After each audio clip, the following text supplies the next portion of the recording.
Sieste une tradition en France depuis que le général de Gaulle l'a mis en place en 1960. Chaque année le président de la République s'adresse aux Français le 31 décembre pour souhaiter ses vœux. Si ceux-ci ne sont pas en direct, quand et dans quelles conditions sont-ils enregistrés? Voici la réponse. Sieste une tradition à laquelle le président de la République Emmanuel Macron est attaché.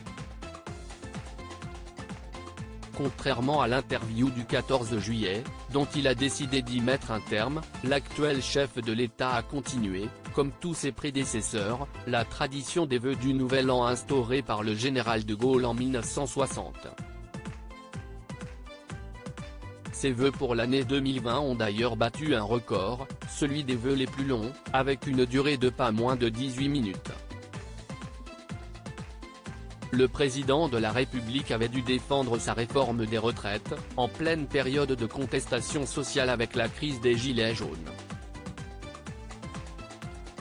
Vœux présidentiel du 31 décembre, un enregistrement dans l'après-midi cette année, comme si est très souvent le cas, les vœux du président n'auront pas lieu en direct.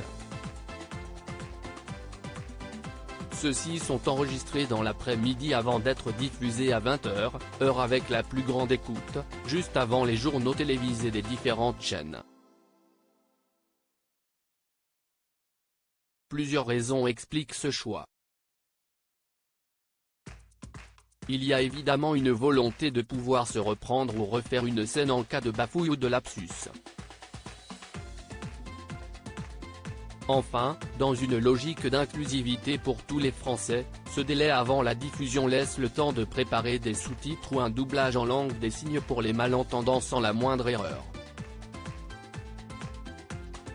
Des vœux vus par plus de 12 millions de téléspectateurs. Il faut noter que cela n'a pas toujours été le cas.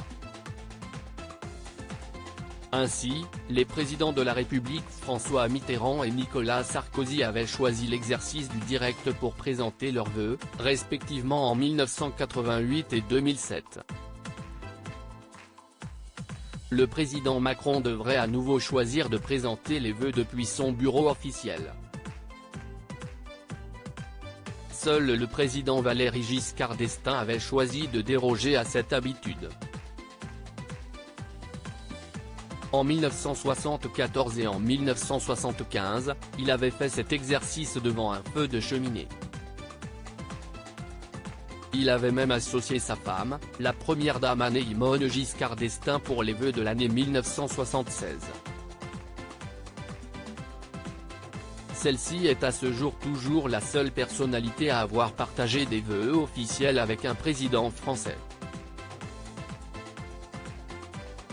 Cette année encore, Emmanuel Macron devrait rassembler une large audience.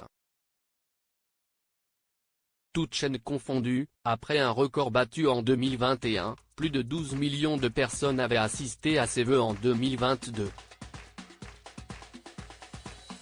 À lire aussi très honorée, Adeline Tounayouti, Star Academy, a rencontré Brigitte Macron pour une occasion très particulière.